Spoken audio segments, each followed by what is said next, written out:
Moment chairman of be happy birthday to Mavis Fiano, who was such a Sonansin Training College, 2018 batch. Also, God bless you. In Jeff, my good friend Jeff, UTV, Kuman, say Jeffy, happy New Year and Merry Christmas, do be later in Bigusu in Dimbroniano. An opinion you never bought me the common sunny yano, son and Jabber to Nivishamu can be at me uncle ye. Medical shall say, free Inuia Lawrence Kwesi Gatti, where Deputy Central Regional Communications Officer, Emma, the largest opposition party, NDC. Lawrence Mokobano pay. Boko dear. I had a chance a football park. No, football park. Okay. Boko dear. So happy New Year. Same to you. The Namiasi. What you see? You are the young say. Brunya Diano, another could be say corruption and Munyabo for some. But it's one good thing deserves an exchange of gifts. Exchange of gifts and presents, which I say, I feel query into the Namias, Timinia, Kakramuni, Simpuane Capre, no be crowded watch which I've been sending in Akamubi. Anna Bono regional chairman of the ruling NPP, Miami, Senate Visuenta in Shia, Kwame Abronia, Okasao, yeah, don't tell us, Kwame Wakaba. Chairman. Anyone is electric stove we eat autonomo. We eat a castle be doing. Atija. We can't really. You say, on the trademark back, my friends are bags and if you're a bag, get to a national motor.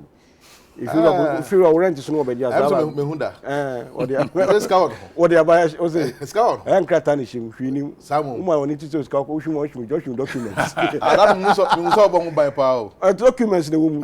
Again, Kwame Sikana coins. Maybe I could back in the making. Would there be Kokubako, Kwame, Kwame documents. Kwame, not some key reference with Ghana Web. And Kwame feel the same. Young faster than my Ubana the Kosibafu.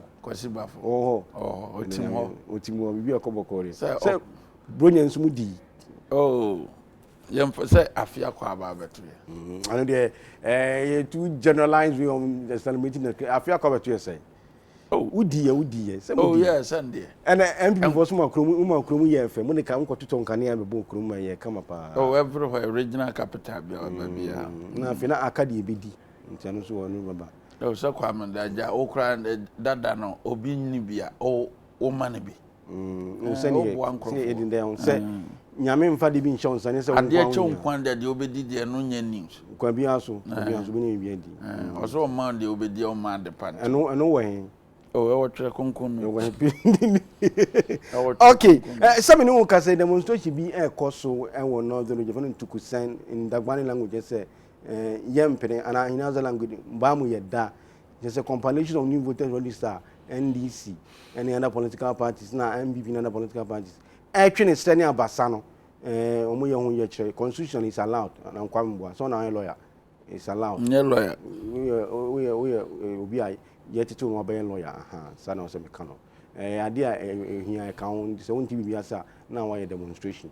And never say Shas and Indian common. And open the company common say. Critically, say who change for Numians as a coalition of civil society organizations, opposition parties, and 12 plus 1 political parties, almost going to for insurance, almost for so. Electoral Commission studio or be idea work be a tossum. But holistically, the Musan say, I idea one more minor 2 point. We are all for it, let's go for it, but one pebble, we won't find a way, we see. Person public catching. I mean, just in I don't know. And then for political reasons and a political expediency purpose, name we idea about one more minor and 2 points. Just if Lawrence for. If it's a gun in here, new voters registered, they go to about 2020, most especially election year. Okay, and I pay. Mitchell, Mitchell, waiting for our share. And I pay. Mese in Chiakasifi Central Region. Nititu on the lawyer. Ado, or Central Regional Chairman. Okay. And I pay Ochiao. Chairman of NDC. Chairman of NDC. You were Yikesibi. Wow. And Kaide in Ayako. Fortunately, no, I 1 week. Yeah, executive member called Nukun. Neither executive member Keke. You'll be a ways party Jumabebre up to the national level. Or by a national deputy organizer. Or a BCSO. Friend Antisariabo. Antisariabo and pay so. Yakupon Kayan ho na yanhwe yanhyap dada na da no eyimbe no so a megide Ghana fu no ano nwa wate wababo tawechi na de dada akọ baby pa Hey, okay. Voter registration or new voter registration. Ubisa say, "Ehu behinya ama oman no tumpu." O question no. Okay, we have been using it inti oyaza ehuhia. Na kasa yereka no. Ebi wo hoda do. Voter registration working. Electoral Commission, limited one okra no. Menjindi da bosume basa ana na ya betwumuko. Just the last limited NHSN. Say there embribi wo ho a na ofi there nyimpa no the 18 years na wo register wo na etum enya dam voter ID card no. Actually voter ID card no nya ne purpose I know what to about. But the political parties in the interest in the what to about. But don't be or register for other purposes because it's here no, especially the financial sector. Okay. Even wara phone mpu before I own phone, you need a voter ID card for identification. For identification purpose. And basically no on na be azar I do common Ghana. Say nyimpa no onyi any speciality, onyi passport, onyi any special identification at least voter ID card they are available. Na as Greenter was working for what ma in your NDC and na other civil society organizations are wakasa. And the crowd me tell the paying bia or Pentecost paying pa Eja Eric Nyamiche. Ono sukra okade argument no opposition for ye no. Ofi de otasu. Yabesre Mami Jane Mensah. She's on record for saying there say wakoto aba activities bebre wo ho inti say electoral commission no wo burden won ho with some of these things obama adwuma na yedin ama wara na amadwuma no so ayezina ma political parties na obane dem anhwe ya onfa no kwezi anade abutoye mumba na ozi oyene beba. And this she made reference to 2012 registration oye ura afarigen oye. And this meeting she called it around that's 2015 on free meeting no mami or invited political parties. And if you permit me, I can read the invitation letter no. And then some potting mami ya in there already there a Ghana Constitution article 46 oman akwenja there ono obiara nyu a do ochen and ochen mo ye nti onara mo pen na obeye. But money we free there the constitution all kind so kind ye ya obohu there what's person or authority one kind of stakeholders enti apedaka there sisi a awo your mind ona Jemensa na electoral commission or your mind nti mo pen na wo ye sabi on mind po nyo mo pen wo ye. Your constitution na ye carve no. It is as a result of our past experiences and on my carve them. But constitution no wa ma nkofo anye dictators. Constitution no wa ma nkofo wan share nkofo kete there ma me pani nti ma me pena me ye. That be o sande oye da ma ono no ozi ebufu ba manfo mu. Na ye koto abe. Enyim there oye ma me Jemensa ne asudi there obehwe e ma asumbi aba about you ma. We said we should have free, fair, and credible elections. Number one. Inti say azina region. Not so on your fair. Was as from Jibaba. Fair na enye no. Fair there. You don't even want to listen to your stakeholders. But you have been unfair to your stakeholders. Technically. And NDC as a political party, we are the main opposition party. Government in waiting. And to say government in waiting on official tag. Oh, government that I don't say this. Government in waiting about to Obama no your best one in. Say what to be there. Abama so about this year what to we are in this bedin kunyum. Na say ntumwe. But they are what to you are not able to make a decision with that say your government okay, in waiting. Okay. And afi na what to aba ye na ye power mususu say to aba yet to aba ye power ekofuma ebehu da magana for kan because dem tintintiniti de ofom buman itima yesre maame ne de awo ehu ne de say wo ye the ma onboa de abato na enyima I'm getting a bit confused about the executive and then the woman. The woman as in the as executive. a matter of fact, why aren't you personalization in free? Yes, easy as an institution. Okay, in America, the woman, as I refer to her in the case of EC, Electoral Commission, because on or down. And in every organization, there is a figurehead. Let's not personalize. No, you can, no, it's not personalization. She got a position out of appointment. No. It's not personalization. Let's take the woman out of the net and deal with the issue institutionally as required by law. Institutions are personified by their figurehead. It depends. Okay, but she's the figurehead of the institution. Anytime a board, James will be there, you can easy at the moment. Yes. But a couple other people were members of the commissioner. Lawrence, James Abai on farm revenue Fiamma said, I'm the new EC boss new Kinu Lomron in the Ejma. She's working with the MRA or existing laws of the country. EC the Ejma. Maria is on existing law. Well, I don't know about she's that. Just quoting from Article 46. There, Onido be action moye. Onido be action. But as no Ariane or your own Robert's office and no fee there technology be our applying on no brofo neither or your obsolete and overstretched. I don't know existing one before you see in your before using a trim on intina as to aba ye assembly members all over the country about 6,600 assembly members nipo to about district level election issues compared to national election. It has been the case and we all know the problem the biano what to assembly elections are over them. Number one, it is not declared a public holiday. Yeah. Into Kofuku Ejuma. Number two, because it is non-partisan.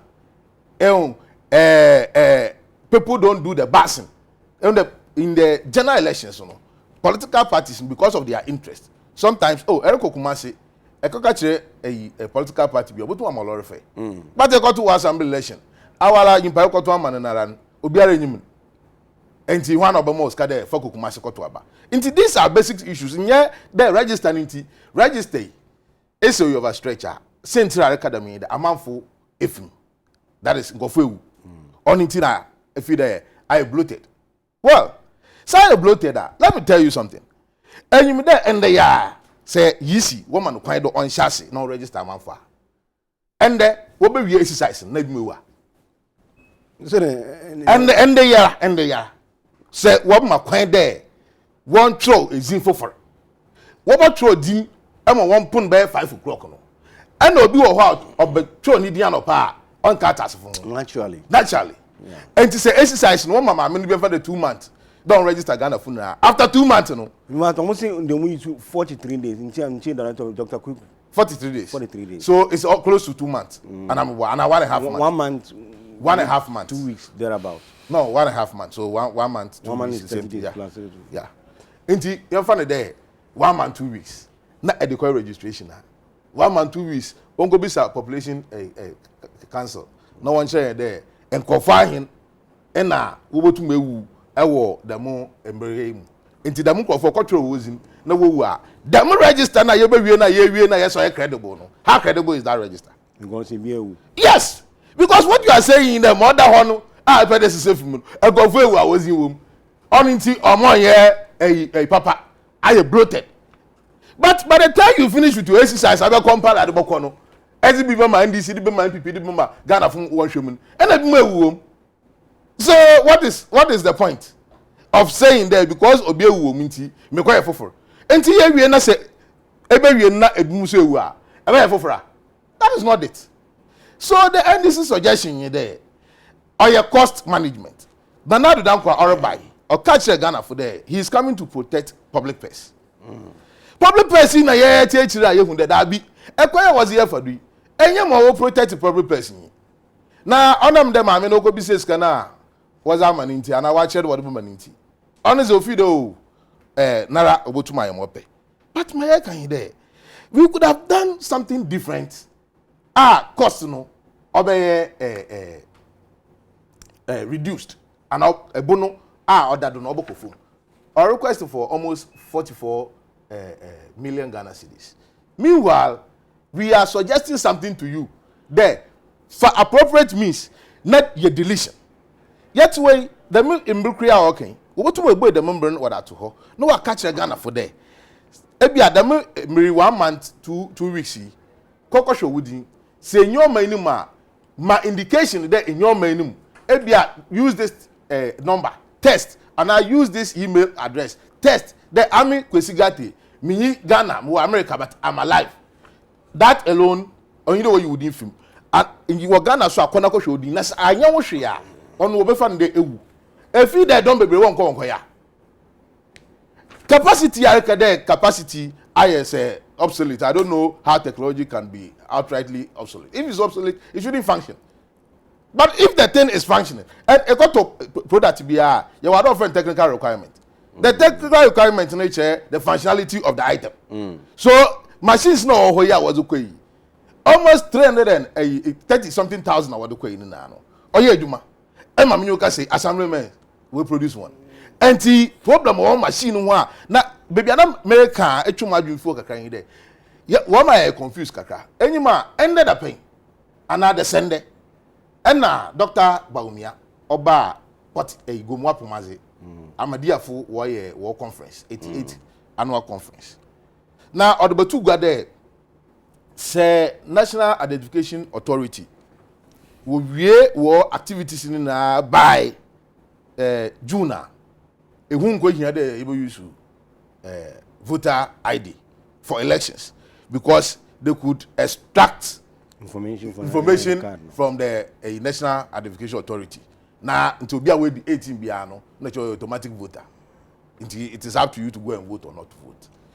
Asama, Dr. Baumia, and also according to time to nominate man by a man, no more. Yes, and President is saying there is requesting or directing. I don't know on your more, but one more contract. Oh yeah, you find it then. Intelligence, find it then. Card production system for no. And one more do one print to cast. And the people have said, oh, you too, yeah. Annual production margin a year 200 million cash per year.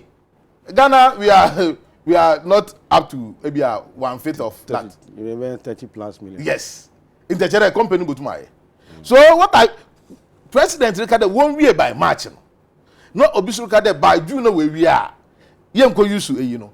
Na ma mi kri enyuma ya wo IPAC and all RIPAC. Actually, my amoko RIPAC, the last one we went was on the limited registration. Now, the indication, the timetable, or announcement, the next meeting will be this year, which will also bring about another limited registration. That was the timetable they gave us. Now, anymore, say the monota, and I'm feel the constitution, my menor quoting. And when there baby so Odum bibi what the bimu kotumu there will cause financial loss to the state. Grateful. So up at the dama, we have to activate that section or that article of the Constitution against the Electoral Commissioner and then the other members. As a citizen of this country, you can sue.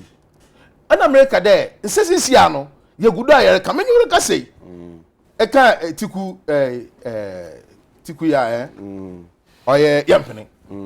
A course of Tamale, man, no pay while go far dump him. Ghana fu.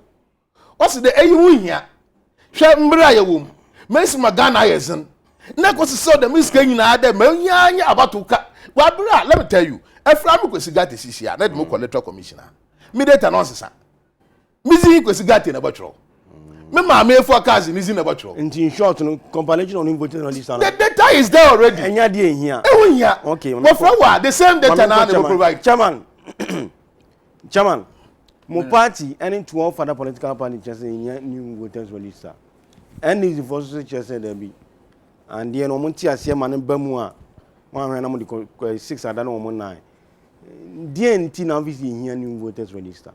Madam, I'm far when you na menchiawa wahefo na memo mu nyina afinhyia pa na waso memo afinhyia pa bi kwam ne dikan enye MPP amanyoku ana any political party bi ena atwere akwakoma electoral commission say there is a need for a new register to be compiled for election 2020.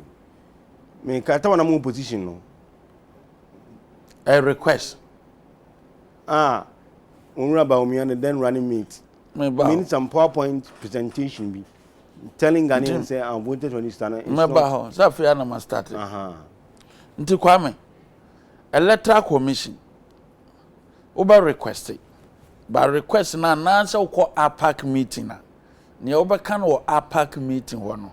Enye bounding on the electoral commission. Enye nhye. Umetumi afa na onfa. Correct. Ona constitution ama otumi. Said the former president John Dramani Mahama ekano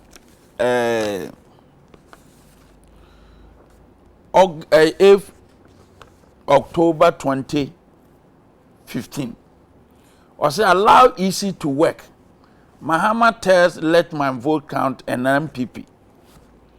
President John Dramani Mahama has waded into the controversy surrounding the call for a new voter register, saying the Electoral Commission is at liberty to decide what is best for the country as it inches closer to the 2016 elections. According to the president, the EC operate independent of the executives and therefore find it difficult to appreciate the attempt by some individuals to drag his government into the register politics. The same NDC former president John Dramani Mahama, I don't know more dragging MPP into the new register. Mose, mu wopu aban mu no. Mose electoral commission no ye independent. Nti so mo ye o maduma ye ma mo nye ma ye mfa NDC dini ma mewuram. Enne wa ba betena fi. Electoral commission ye o maduma wa wo se ma ye drage wa ban ni NDC mata electoral commission no. Enne oba ye opposition leader. A woni abre ko se kayirbombom o ba biem no. You are dragging the MPP government and the MPP party into the electoral commission matters. Into unye hypocrite and double standard in the first place. Is it not the way it is? When you're in a position, you don't trust the electoral commission. You can't. You can't no. See a penny register no. You buy and one insist. It is a nano say my drag party politics emfamura easy aduma mo a ni o kan ye no mani nyina wa. We kire say a leader o kan say mo nese we ya ade chi no di we brawa oto abama na onni ni boshe so ese Ghana for hu sa nipa no ni edikan electoral commission wo mo main functions no e article 45 of the 1992 constitution. So one be yo maduma a compile register ediama timamufu a enye obi ene be sha omo kwame or say the electoral commission shall have the following functions: A, to compile the register of voters and revise it at such period as may be determined by law.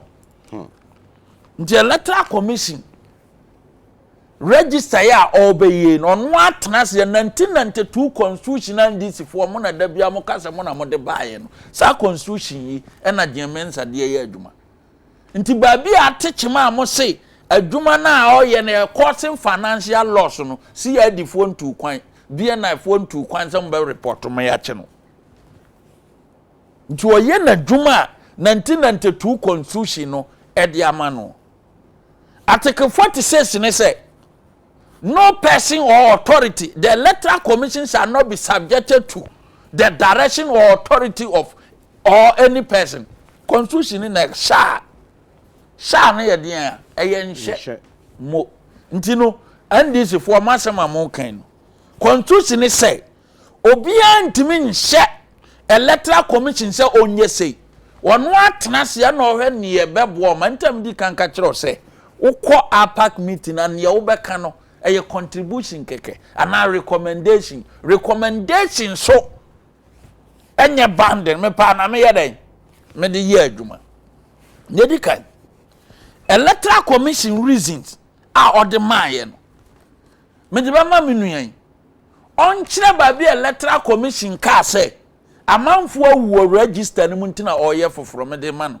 Ni reasons me nua de o kwa pa central region me de achew. Ni bronya de no. On chire ba bi Electoral Commission ka say enipa na awu ntira omo sesan register me de ache no. You see, Assemble Kroma no more kasa create omo de no omo de nam instead of the main issue na e board no. There is no way or nowhere an Electoral Commission ne ka say amanfo awu ama register no more bloated ntina me ye foforo. Now Electoral Commission ye nyina ne ahwefo ye nti asem we bi register ya ye ka ho asem yi no ekeka ko 2011 besi nne no ekeka ko emfie du ana meboa se me mass ne ya and Ghana tam bia register be di emfie nwotwe bia yesesa no 2004 1996 register ayede ko 96 elections near the bar 2004 yes san in the election year ekokoto aba hwiansi enti NDC fo no issue omu regi yes yen compile register e election year no that agreement no out of place 2004 general election the voter register was compiled in that same year afina ye to aba no nti masa na mo ka ne no nso na ye nkontompo register ya ye ka ho asem hemfafo na be ye 2011 meboa na ye fa the Israeli company ye from Superlock technology wo mo na be ye register de ma o man Ghana na kwa me register na o mo ye ma ye no e sha o mo nsa o mo na control register no how yes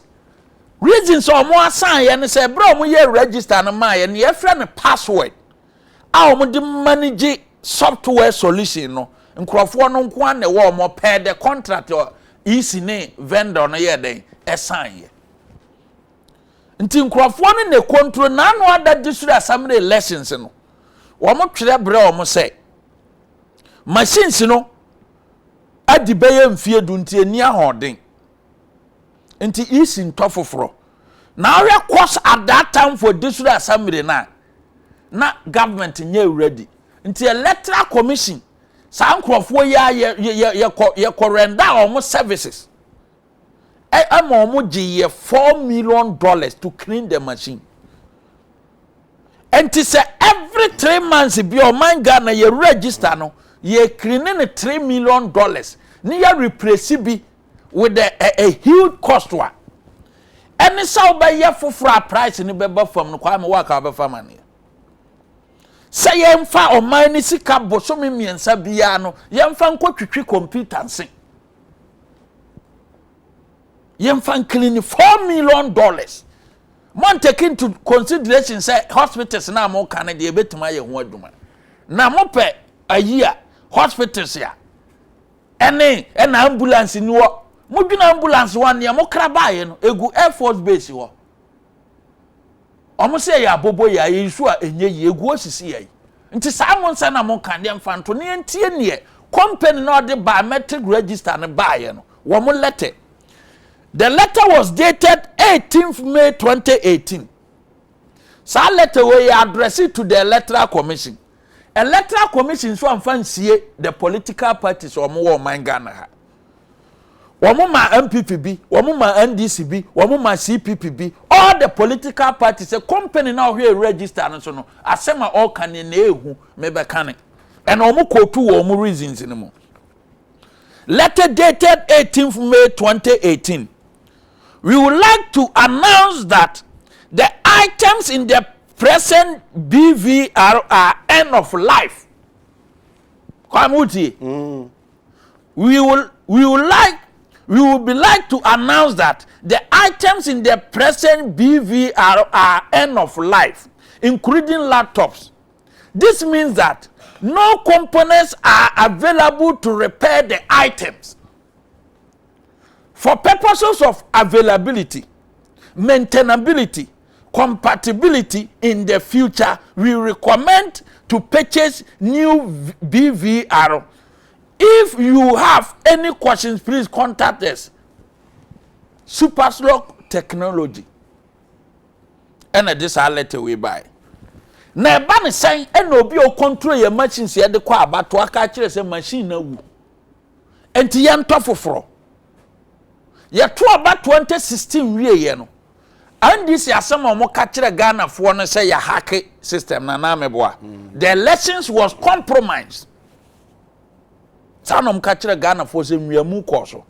This is the case ya mo ya aware say your machines ye de be ko election 2020 no. Womo hwe machines ni so aba ka kire machines na wu. Ne de sa machines ni kwa abato wi a enye grant say NDC ankuku tare wo machi animu ni akire womo nko ananyima bi wa akire ni animu no. Womo mfa no nya grant say na electoral commission nim say machines na de kwa abato no enye papa na omo de ko nti ye lusu ye no, we should blame the electoral commission.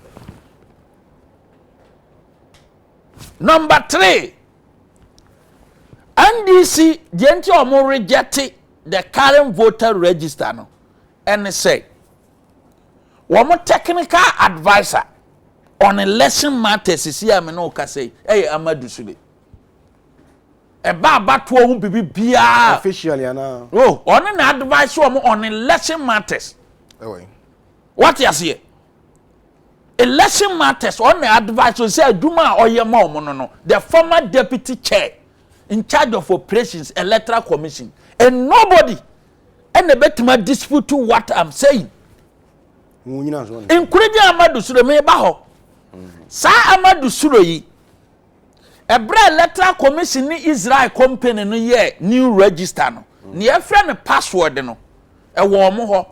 But Amadu Sule nko ade nim password no a ye de bowura Ghana ye register. Oya do ma sack Israeli company na. Me ba ho. Say no in charge of operations. Ade a ICT expert for mo electoral commission mo nim no. Amadu Sule nko ade timi nya password na Israel for na di control ye register no. Ono nko atimi nya ya no ono na nim password no timi bowura mu. And he said the Israeli company cannot be trusted. That is why we need a new register. And that statement is being confirmed by Madam Saloto says statement here and now response wa petition now the court judge in a Wood committee no statement by we can atifia sem na me ma unko la say you man joy online can atifia sem be obe challenge no we bia kinkan full text Saloto say fires back with 27-point response to impeachment petition. Correct. Kwasi ho bie mama mie ma page saying large paper na na be a second paper obehu ba bi further particulars bi ni ase ho appendix saying mama mie further particulars mama mie ma kwa me nie we further particulars ene nie mama paragraph 28 further particulars na call last page we me the pen assign ho Saloto say anu asem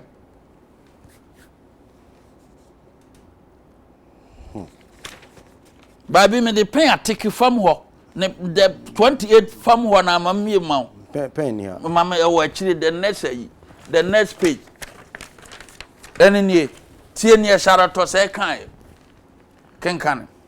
so the deputy chair ops operations okay. The deputy chair operations has persistently effected illegal vote transfers from his office on the voter management system in clear breach of the law. Twaso.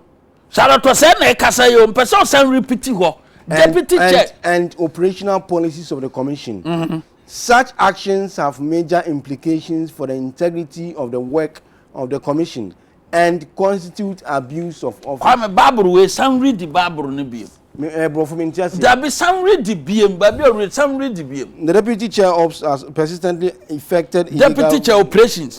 Yeah. Has effected illegal vote transfer from his office on the voter management system in clear breach of the law. Deputy chair operations. Amadu Sude na mboni dino. O se adwuma be na aye. Such actions have major implications for the integrity of the work of the commission and constitute abuse of office. Correct, farmer me. Before I can me da se me ba be chirem. Madam Salato say only deputy and the deputy ni say on the two NDC fufa about one sensem ho no. 2015-2016 yem voter register na password no Israel for ho no. Amadu Sule nko atimi ye illegal transfer voter register no. Mpacho when they can say yes Salato say statement okay, but was there any evidence to prove? Me say evidence in the call ya commission establish say mon qualify to be EC chair and deputy commissioners. Madam Farmer public. Ya ba me ya say ya reform the amount I see ya different you o madi no. I don't know musu nya aduma. Amadu Sule couldn't deny this statement. Ono ani boss wo. Why is it that the government on the day at that time didn't hold the Israeli company responsible? Tie. I don't trust a breach of confidentiality and breach of contract. Who tie me. Ekire se NDC trasia no mo wo sa electoral commission ni mu nyina ya what sai se commissioner akire Ghana for so obedi nokore ukoye na u deputy o sa utwere udin ewo emampen kwamfo a na Amadu Sule yi emampen kwamfo no din na omo twere omu din wo honom no na de omo kọ kurofoforo so na de kurofoforo de ekọ yende na de yende de aba esunyane nti wo bekọ no na number of ayino registered voters na ate ena Salato say ye illegal na the deputy what is over can na oyes sama amanyu ko ben me say sa votes na no ya Salato say beti to no Salato say anka in 2016 because it was reason ena sa password ya yegusu what the current register ye wo Amadu Sule team ni kwanda so na Amadu Sule fa so entanya password ye wo Israel for no di wura mu sa nipa ne NDC ne koba NDC for ka kire say yenyusu register enipa mo ne koba da bia ne wo password no. Is it the same register on party the winning election in 2016? Pacho the fact is say Kwame Adekye ko wi abode e media wo fufu adie no en kire say mayen tufu say ko wi abode bi. Nancy the very register when winning election you don't believe in it again. Pacho one vote in elections and you say we don't believe the register. Yenyina ya tum say with this statement from Salato say no obaje o man Ghana register na di wo Kwame awo depends.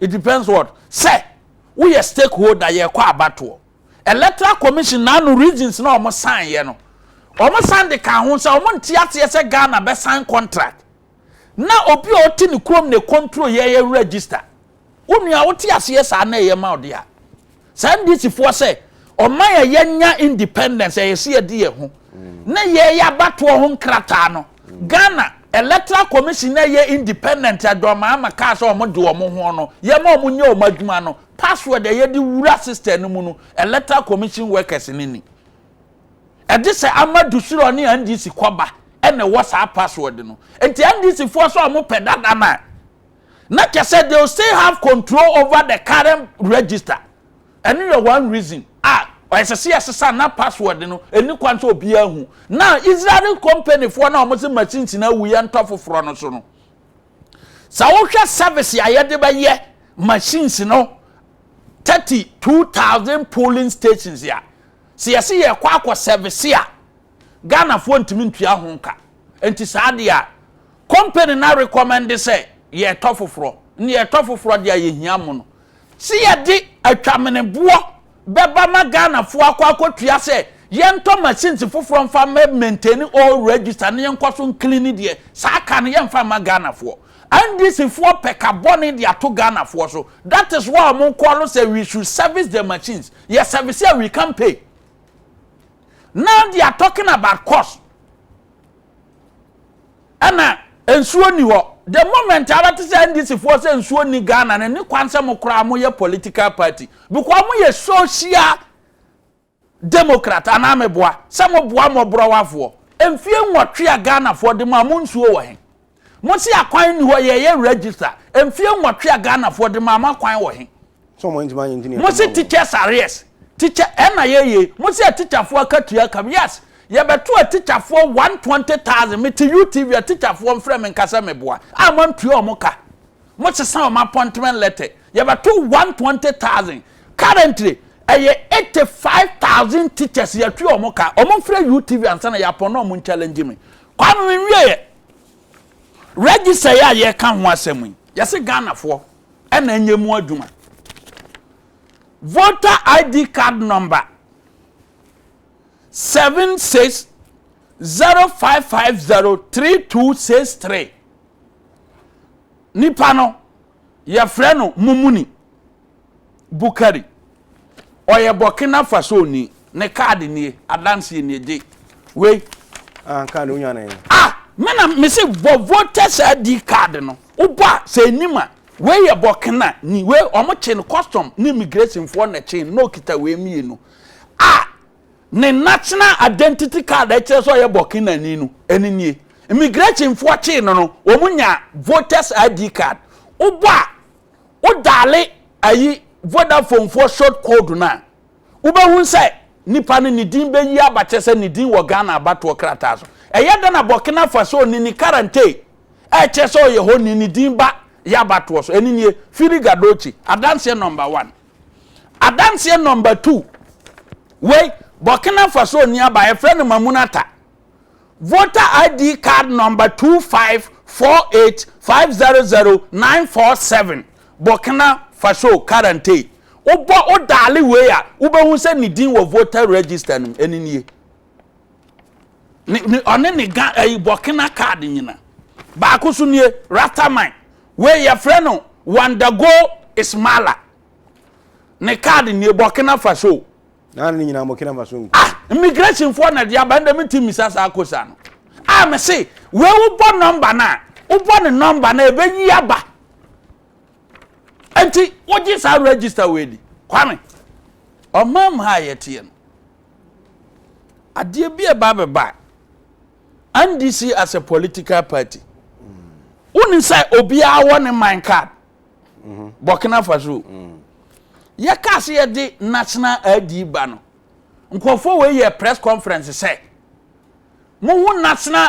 identification authority for so mo ba betwere dina mo ntwetwa mo sika mo mpam mo yes statement ni free o mo ana yes mo nchesi o mo adne ye de ye mfoa so NDC ni be na kan NDC ase dun katia ye press conference no be na so say wa omba area ho ye mpam mo what does it mean say national identification authority officials kwa ko ye aduna general secretary ka say wo mo ba mo area ho mo mpam mo e kire say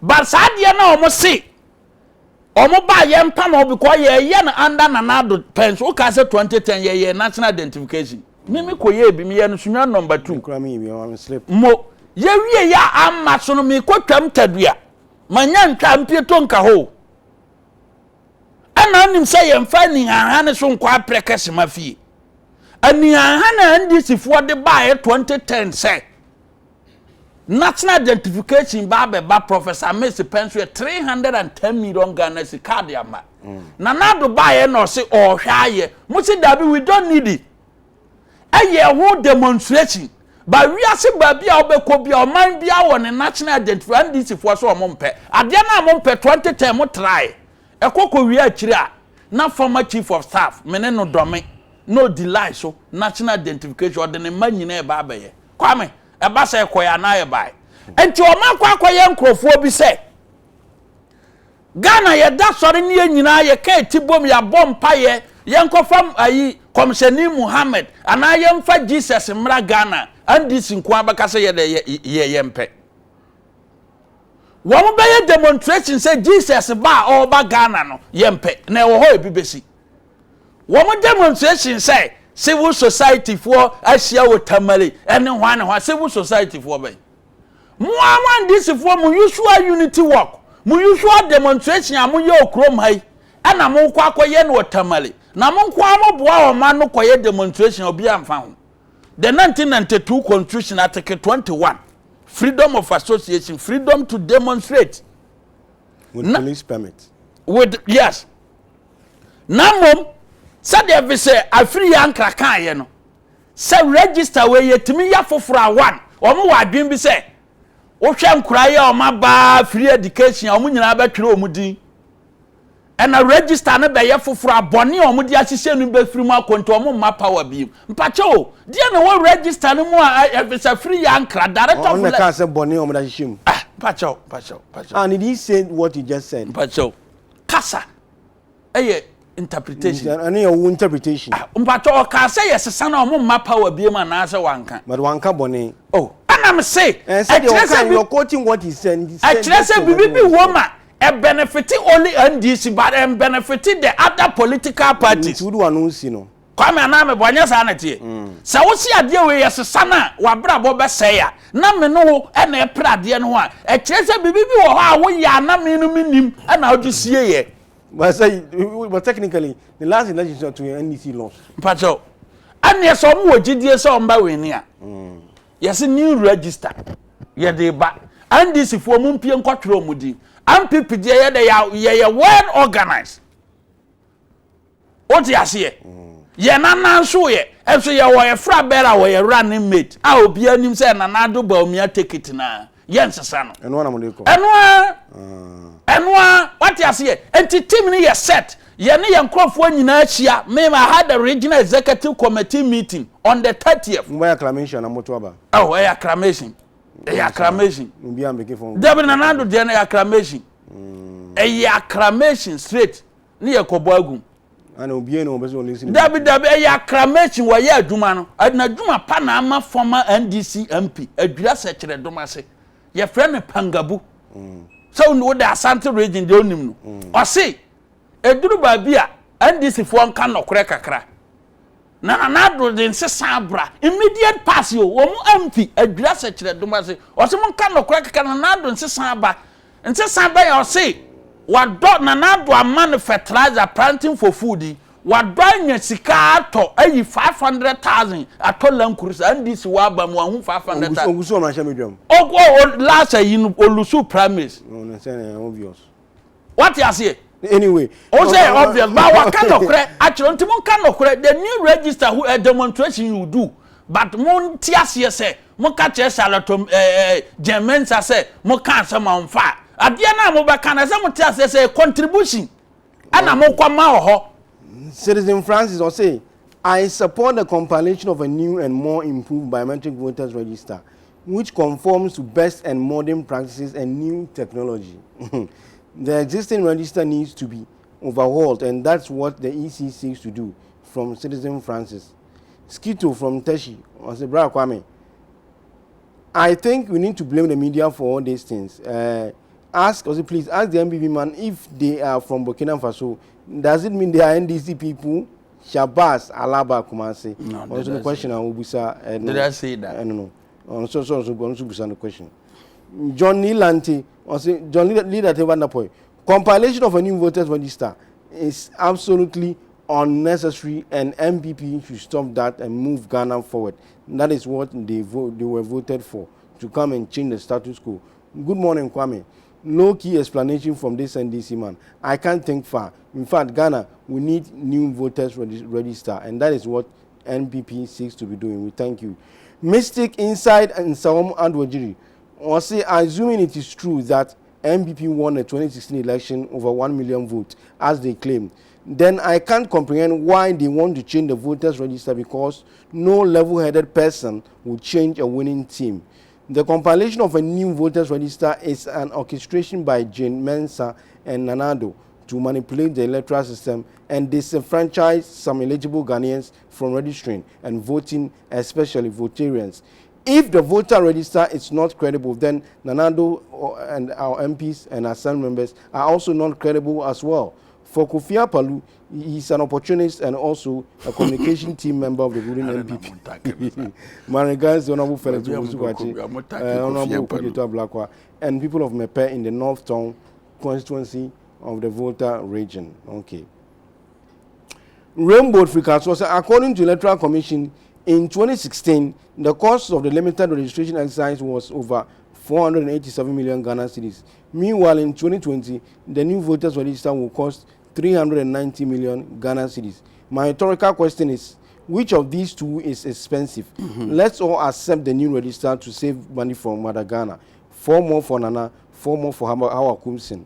Rainbow or the Freakers, who are not only there, Obomodia, Etumi, Ede, Ebaye, and obviously, they say GH card compilation. It is very important. In fact, Madam John Manson need to be sued. How can a voters register that has produced 3 different presidents from different political landscape for the past years, including the president who put her in that office, said not to be credible? This is going to be they're going to be chaos election because exactly in the because say much films be and movies be a year about war you wouldn't want to talk about war. I mean, we may agree to disagree. No, there be on Casans, you don't actually, you can't go be drowning. You understand what I mean? War it has never been a solution to a problem. Let's judge, we may agree to disagree, but say, chaos on Kawo. But okay, as I say. Okay, so I did between my Basa papa. Chain the idea, I know. Chaos Grandma, as I'm considering Frank and this. This political leaders say come answer me. They have passport and visas in their passport. They will travel and live. Say catch Jeminsa. Wow. Say the massemi eki e catch Jeminsa and abro ye oti hey. Enyima abro ye ka say he is looking at any problem be aba your general situation. And your partial situation. Partial situations, you know, I are very inviting. It be no hurricane. As some hurricane, and him there, okay, can some baby, and who need 299. For example, you can't voter register. I also have a machine I will clean him. Wow. Are they the same? Voter register now I prepare you, and a machine when you defect will clean him. Only the same. And this will be able to clean him. So does it change the voter register? What by now? What by the exercise service exercise? So be a brown gadget. Now all your servicing for the gadgeter. Does it change your register? What kind of analogy is this? Register you use. Many you can say, Jane Nangasa obey. Other elections are. Offer your referendum. Offer your referendum to 2 regions. Now see 6 regions out of this register. You are telling me the register is credible. Yet to me at the register, I recruit in America. Me put them big cash doing there. Say mami up to the man moya. Yes, in Makudina court. Na court had made now so no. I don't could. O Sunday. That is my wish. Say, it's my wish. Me to plead to court without any focus. My focus in there do them. A save one criminal. Both. What? The civil matter you are talking about. Shut there. Yet you may beside this kind of what the limited registration. Look at all Kasami or Kade school for now. What Betro was in school for what was in that. Aroya is a regional chairman. On him there, the last quarter of last year, registration our year. Students were registered. And I was student from BM. Students of mine the age of 18. Yes, they were registered. Not just say students. Take. I said there. Sry is true. Nika say oreka kru you know. Then yes sry is true yam pedo way for you there. So why for school fee be register. No what to abet you say no benefit for free SHS. And I'm saying there, limited registration here wo ye. Free SHS mo fa be work register. Yes one no go to nchen. Oh, aya ye kasa but in contompo so dey iron here. Is a regional chairman. Or you post kakrabo. Eso. Or you post kakraba. But I have no, you disagree or you contempo. No, you disagree or you just allow him. Some who ask me Becca. Any former deputy director of elections. Yisi. Amadou Sule. Obeye NDC elections advisor. When say no credit. Enyifa. Yeah, election director no bonizin. No, man can say advisor. Say no. Now I have asked you a question. Please. Okay, mebam. Mr. Enyifa. Enna Amadou Sule. Obeye NDC elections advisor. Enyifa. Yeah, election director. Only you be free yanka. At there, Amadou Sule went to Nuka for NDC headquarters there. At there, why inauguration? Emma Amadou Sule Ojinamuda. At there, one appointment letter. Emma Amadou Sule Okita letter. What are you talking about? Enya Samuka na ayezi. Asemo Kenya oreka there. Offended then Israeli company. Enwo Okita password. Emma Amadou Sule kita. Emma kinkai Kratawa. Kratawa kai. Doesn't say there Amadou Sule our password. Emma kinkai Kratan. I want to make so. Does the paper read it there? The man did so because he had the password. Did Charlotte say so in the article that he brought here, in the petition that he brought here? Ask in there, Papa no in charge of what? So does it mean there when we know the password, when keep password niti or obiat an officer or to me actually?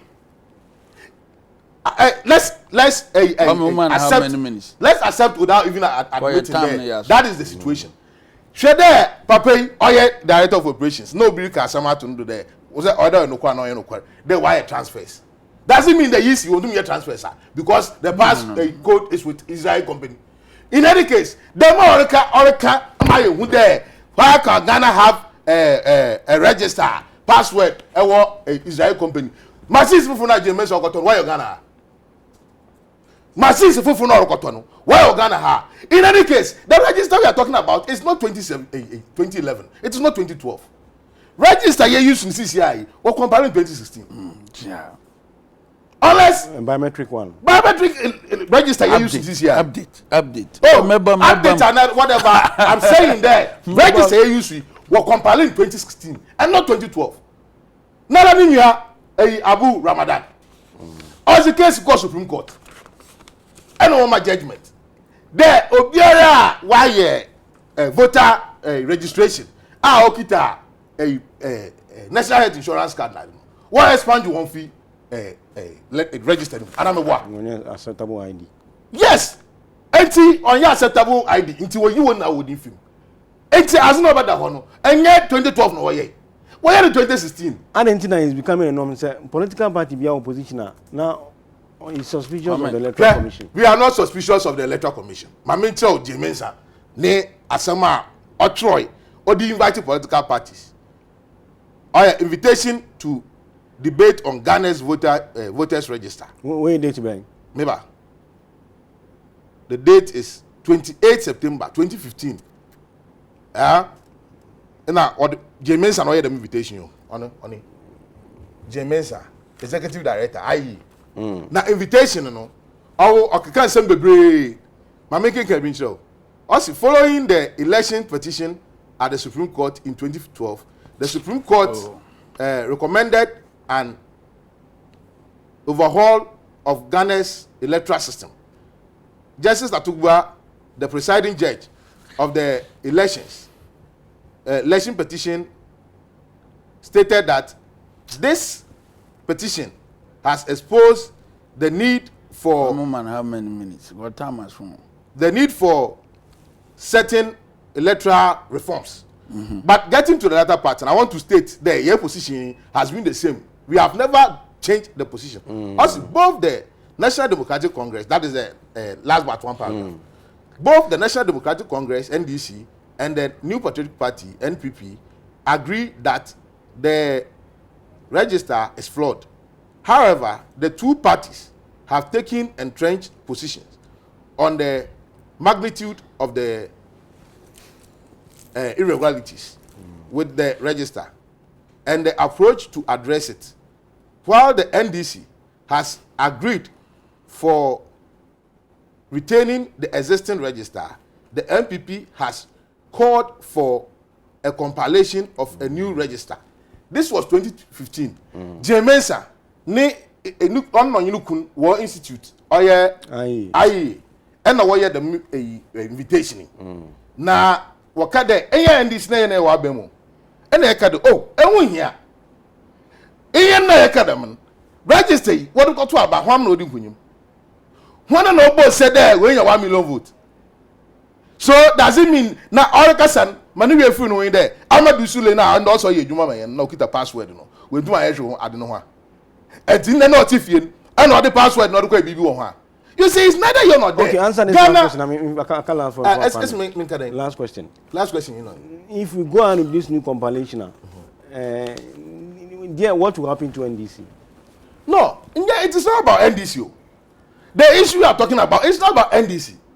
Number one, if you are talking about the cost implication of this, it is not only the money that EC is looking for. Number one factor is the cost. The cost. Never anything you about mine. Cost management. Auditing you about mine. And I'm management of scarce resources. Create attention about Waba. Create what about Waba. You will be an in one country spend money and do it. That is what I'm saying. You don't look at the partial issues, look at the general issues. What do you want? You want people to vote. Anyone who to Abano, what way and on Echo to assembly election, and they will fingerprint it. So what has changed? The general situation is that we want to vote. Who has gone to a polling station and the machine is obsolete into necessary number? What did they want to introduce new? What's Okaho on your facial recognition? Facial recognition so IT experts are there. On the crown on here something that because when you are coming you and I walk up to ya Nyakupon Adom and we mobile. Now come couple ha machine.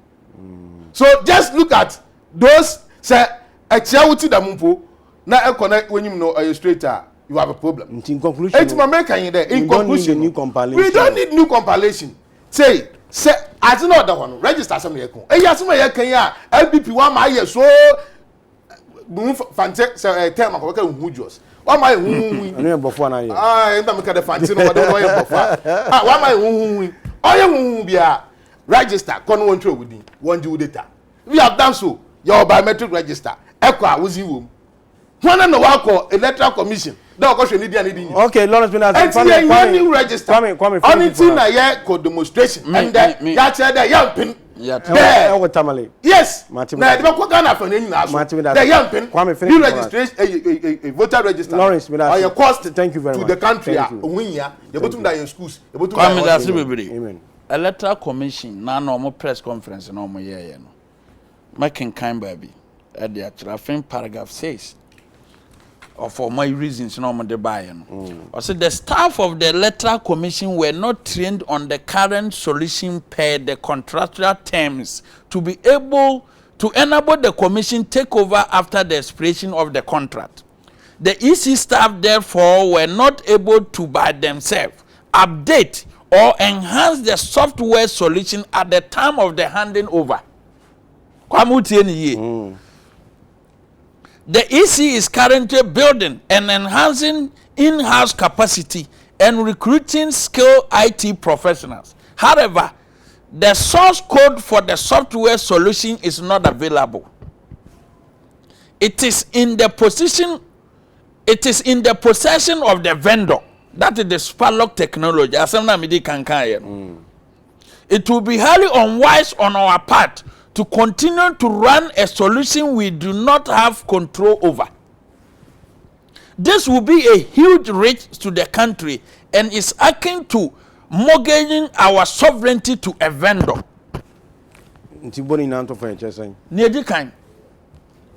Machines in Ebaya yeso mind Ghana yenya biometric register. Through that yenya biometric register no. It's being controlled by the Superlock technology. Per the terms of contract, Oma handle machines in Yinamaye. Womo handle machines na maye no. And no more catches and machines na ye mreye ntimi nyusu biem. And no 1 point. Number 2. Tam biya na ye be use software no in terms of transfer. Say, Accra, person transfer of vote, it's not done manually. So nim sa ade e been done through the software system. Code na through a year a letter omo hande maaye no omo de ba no man fa nka ho. Nti IT professionals omo wo electoral commission aso ye no e be sinne software na through Ghana ye data nyina wo so say abato ayi code no gusu won krofo ho. Ana omo se e ba ne sen na ye ba beto aba not software na ye de come wo bia data no wo bi wo Israel na kwame se software code no and ye through that ye de ye transfer dia na electoral commission actifo no nim dia ye da ma dusule nyae mai sana kan bia bia wante a wo say assuming say transfer isifo ye transfer tie ne Charlotte say kan the deputy chair operations has persistently effected illegal vote transfer. Illegal. Underline. Wow, look at this. Obi can illegal. Does it mean walk for passcode? Wow. Obi illegal. Does it? No, the letter didn't say so. But illegal. Illegal. Illegal is one authority. That's what is illegal? On your authority. Oh, you don't the term password was not mentioned in the statement. Please. We are talking about transfer here through the software. Kwame, you have to get the password to enter the software. You don't need the password. Amadu Sure Timura. Nti Kwame undi wanu besi no wada no. Simple question. Amoni abra aborumu kuro ni say Amadu Sure yamfa na ma abonten. Amadu Sure yam MPP. Ye were technical advisors on elections ye commission wo mo. And this is so on the 19th December 2019.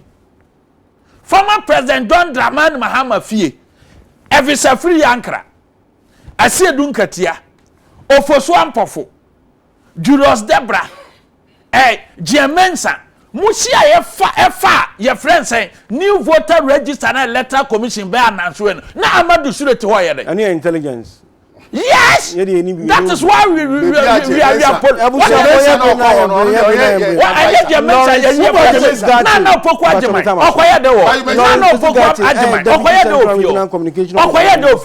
Kwame Mbafu, Bono Regional Chairman, Emma Ruling and MPP, for Edamasi. Great challenge, and I do so. Over so Chanka in the Busia. Kwamba for Edamasi, you're from a Kwame, the production team, Edamasi, question, you was an intro. Come on, bye bye.